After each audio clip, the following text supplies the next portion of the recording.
have like during a year, maybe like 4 or 5 times. Yeah. When I feel like, man, I miss Sweden. Like if I could just like teleport and spend like 1 day in Sweden, Yeah. I would be like super happy. And then you teleport back and 2 weeks in quarantine. 2 weeks in quarantine. Oh, not worth it. Lukas. Ja, bra. Bra. Gött. Trevligt träffas. Som alltid. Arla is very, very in my Swedish childhood. It's a huge part of my Swedish childhood. Det här är något som vi har haft i Sverige i världen. So everything Swedish we have is alcohol, but we also have this beer which is Norrlandsguld, which is very famous in Sweden.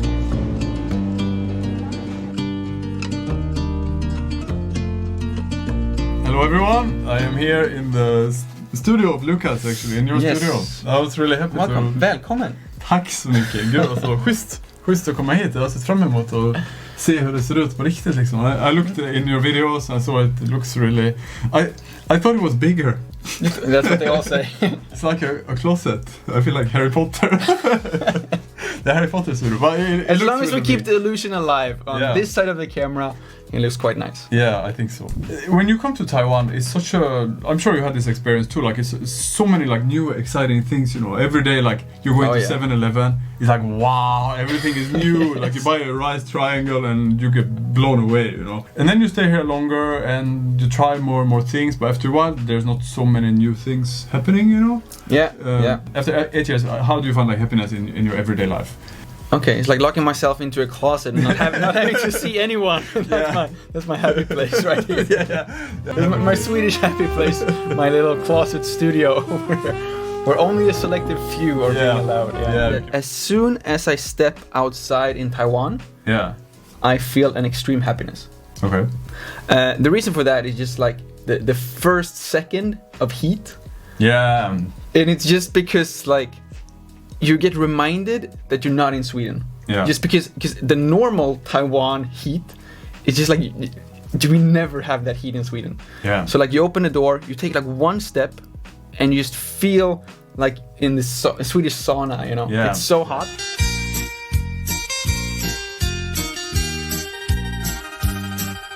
And then you get this like instant reminder on like, you know, I'm not in Sweden anymore. I'm abroad. I made it. Then the second step, you're like soaking in sweaty and it's like your life is miserable. But every time I open the door, I go out, I take that first step. Yeah. I get this instant wave of heat and happiness. Like, do you enjoy the heat here usually, or it's a problem for you? It's a problem. I miss wearing a hoodie. Yeah. So sometimes I would actually like put the AC down on like, you know, 16 degrees, which is like the lowest. Yeah. And just like wear a hoodie.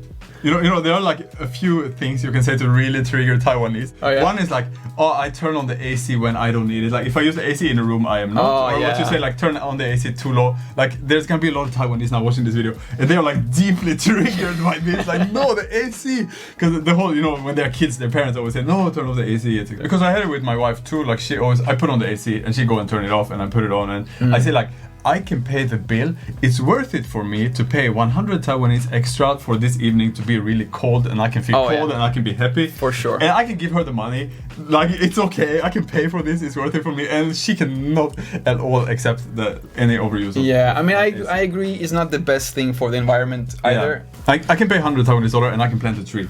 That it's worth it for me for the environment. Definitely. Yeah. I can at least pay to have a tree plant. Yeah. In Sweden. Yeah. During a normal year, how many times do you pee outside?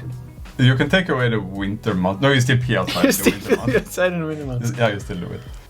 Probably 300 times, maybe. 300 times? How many times have you peed outside in Taiwan? 300 times? No. On the street. Wrong person to ask. Not the same, yeah. I guess maybe 10 times in a year, probably. Right, in a year? Once a month? Yeah, probably. Oh, it's lower, like down in Puli. Yeah. Like we have a lot of forest, right? And you're outside in the forest the whole day. Yeah. And you know, when nature calls, you go out in nature and you pee outside. Like especially if you're a guy, it's not a big deal. I think I overestimate a little bit. Not every day. But probably 150 times. Every other day. Exactly. It's you happen to be outside because it's a lot of like forest. Yeah. And there's a long distances as well. It's like sometimes it could be like 2-3 hours between like cities you're going to, and then you just like stop along the side of the road and you pee. In Taiwan you have like 7-Elevens you'll go into. There are almost no public toilets that are free in Sweden. This also... Exactly, you have to pay to pee. Go to the bathroom, which is like ridiculous. So you just happen to pee outside a lot. Yeah. But I never did this in Taiwan until I got a scooter like last year. Yeah. And then you go on to like Ilan, or you go down like to, I've been riding my scooter to Taichung, which is like 4 hours, right? Yeah. And then sometimes you're in this middle of nowhere. Yeah. You stop, and I was peeing, standing alongside of the road peeing. And then I was like, man, I'm in Sweden. And I got this like I had no idea that I would start missing my Swedish life and my childhood, you know. Yeah. That made me very happy. I had actually a super small story about this that happened about 1 week ago. Because I was taking the scooter in Taipei together with my wife, and we were gonna go to a restaurant. And then we parked the scooter somewhere, and I had on my backpack, I had a bottle of water. But we were gonna walk now for a while to this restaurant, and I didn't want to carry this water. So I took it out, and there was a drain. So I stand and I pour it out. Of course, I don't tell this to my wife. Why I should tell this? But she see all this from behind, and she doesn't see the bottle. So she think like, what the fuck is this Swedish guy doing? Like in the middle of Taipei, he is standing and start peeing down the drain. So she really thought she was dating a Swedish redneck first time in Taipei. So she asked me like, what the fuck you are doing? I said, I'm just pouring out my water. I don't want to carry it. Yeah. Oh, wow. Well, I understand you. I'm with you. That is one of the feeling of happiness. It's like finally leaving the city, driving the scooter up in the mountain. And a lot of things is great about Sweden, but the one thing that fucking is not great about Sweden, and this is the trains, you know. Like there, you can go to a lot of places with trains. There's a lot of trains, but it's like every year there comes snow, of course, because it's Sweden, and every year I don't understand. They are like, oh, we're gonna get snow this year? We thought we weren't gonna get any snow. We thought it was the climate change is here already. So they don't prepare the tracks, or I don't know what they do. So the train in Sweden is always late. Always. And now I quite often take the Gautier in Taiwan. And you know, the Gautier is always on time. Yeah. I live close to Nangang, you know. So I always get, you know, if you go on Taipei station, then you really have to prepare, get a ticket, make sure you get a seat. But Nangang, there's no one there. Yeah. So I just go to Nangang, sit there. I try never to work on the Gautier because I just like, you know, to lean back. It's a super nice seat. You just put on your earphone and just like relax. It's one of my like small happy moments. Every time I take the Gautier, I always take it at like 6 a.m. Yeah. So I'm not happy. Okay. but I can see. It doesn't feel like you are traveling somewhere. Yeah, but a lot of time if you're gonna shoot a video in Taichung, you need to take it at super early. 6 a.m. Gautier to Taichung. You're like, oh. I have that. I used to travel with my cat. On the Gautier? Yeah, because when I go from Taipei to Puli, in Nantou, and sometimes I need to bring the cat because I will be there for like 1 or 2 weeks. So I bring the cat, and first of all, I take the bus from my apartment to the Gautier, and the cat really don't like to be on the bus. He goes like, meow, meow, meow. I have it, of course, in like a little box. How else would it go? How does it go when it's happy? Meow, meow, meow, meow. yeah, exactly. No, but so it goes, meow, meow, meow, meow, something like this. And sometimes my fans are on that bus, but they don't like point it out because maybe it's a little bit embarrassing. They have this fucking loud cat, you know, that bothers everyone on the bus. So they will send me a message on Instagram saying like, oh, I heard your cat was really loud. Like, and they are super nice. Like, oh, maybe you can do this, and the cat will enjoy it. Oh, really? Okay, so they will tell you, they will like give me advice on how to get my fucking cat to shut up, you know. Nice. And we get on the Gautier, and I sit down and I put the cat on the floor. And the Gautier is so stable, you know. Yeah. So the cat, it becomes totally quiet. Like, it doesn't say one word from Nangang all the way to Taichung. And then in Taichung, I take the bus to Puli. It's 1 hour. Once I go, meow, meow, meow, meow, meow, meow, meow. So I think the Gautier is really like, even for cats, cat proof. It's like the quality time for the cat and me, you know. So it's really. It's the cat's happy place too, then. Exactly, it's the happy place for the cat. But the bus is not the happy place for the cat, not the happy place for me, and not the happy place for my fans who get bothered. My hottest day so far in Taiwan was 37 degrees. Maybe you have even top 37 degrees. I don't know. Yeah, I guess maybe. And that day I had to drive from where I live in the north of Taipei to the south of Taipei, so I had to drive on the scooter. It was okay as long as I drive because I get the wind in my face, but as soon as I stop, it's 37 degrees, so I was basically dying. And then I found a 7-Eleven. I mean, they are quite easy to find in Taipei. Well, tell me, where do I find this 7-Eleven between northern and southern Taiwan? I don't know many. No, but I stumbled upon the 7-Eleven. Or it might have been a family one, I don't know. And I went to... It's the same. Yeah. And I stopped the scooter there and I went inside. And I bought, because they have the AC there. And you go inside and directly like you cool down. Yeah. And I bought... this ice cream, Magnum Mandel. I was surprised. You know what? So we just got them here, right? Yeah. Like I've been waiting 8 years. We just got them like 4 or 5 months ago. They started popping up. Yeah. But now they're gone again. I didn't think about it before you said it. I just know that sometimes I find it, and that no, they're all gone.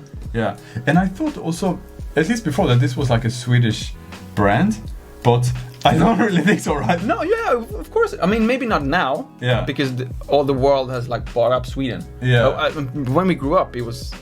Does this come from Sweden? Because this was my thinking my whole life. Oh yeah, it must have. It must have. I think we might have been because. No. Okay. No. I'm gonna Google this right now.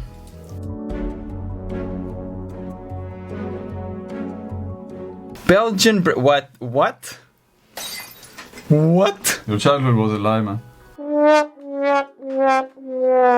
So Lukas gonna be in a bad mood now, but wow. What I want to say is that when you find that 7-Eleven or Family Mart and have an international I don't even want to talk to you anymore. International and want ice cream. Or another. There are also many good Taiwanese brands. I found one that tastes like caramel. I don't know the name. I will find it and put a picture of it here. I didn't find like my favorite Taiwanese ice cream yet. I don't know if you have any. Actually, I don't know if it's Taiwanese because apparently, who knows? They have this yellow. It's a flat one, like vanilla ice cream. Yeah. And it's like you eat it with a spoon. Yeah. Honestly, the best vanilla ice cream I've ever had. Oh, I'm not a huge I want to have vanilla ice cream, but in terms of vanilla ice cream, amazing. In the 7-Eleven, there's an AC, so I had a coffee, and I had this ice cream, and you really feel like, it's pretty nice to be here. It's okay. I can live in this weather, and then you go out and you just die again. But that moment, and I tried actually with some of my Taiwanese friends to buy ice cream for them. And I wanted to buy, the Häagen-Dazs, right? Yeah. This is also one of the companies that sounds European, but it's actually American. Yes, I think. I knew that one. So I bought a few ice cream, and I wanted to impress on these friends because it's a little bit expensive. So I bought it for all of them, and then they like ate it, but I can see that they just eat it to be kind of polite, that they didn't really like it, and I was so like shocked. Okay, why they don't like this ice cream? And then it turned out that there was one of these like dohua stands next to there. Uh-huh. The Taiwanese dessert, right? And they really wanted to have that. So after they eat a little bit of this ice cream, didn't even finish it because I bought some bowls to share, so they just let me finish all of them. I had a lot of ice cream, and afterwards we went to this dohua place, and they had the $20 Taiwanese dohua, and I'm like, okay, I bought like the best ice cream that I know to treat you guys, but they wanted this sweet tofu with the red. I like a lot of things about Taiwan, but I don't like I mean that's just like when it comes to like the desserts and stuff. Yeah. Like it's just like you cannot compete with. I'm not gonna say Swedish desserts, but like the desserts we have in Sweden. Yeah. It's like sweet, it's like chocolate, candy, ice cream, whatever. And in Taiwan it's like, do you want some breakfast? Red beans. Do you want some lunch? Red beans. Do you want some dessert? Red beans. And I'm like, what? No, it just doesn't work. It's so hard to talk about like the really happy moments in Taiwan without finding like the counter moments. Yes. The happy moment, now, the AC. you just ruined it with the Gearbig glass. So now it's like it's not a happy video anymore. We might as well just like, okay, what else do we don't like? Yeah, they really like the red beans. I think that's one of the things that a lot of foreigners didn't really find enjoyable. I don't know, you've been here 8 years. I will ask you again 10 years later. Yeah, but because for me, I have a lot of like strong emotional moments. Like for no reason. I don't see with red beans. Like I have never. This sounds like its own video topic. I have never. Okay, now it's time for Lukas story time.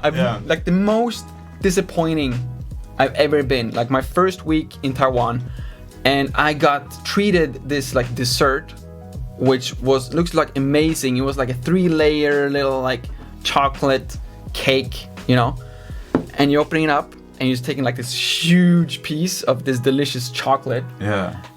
And then it's like red beans. And I have literally my mouth full.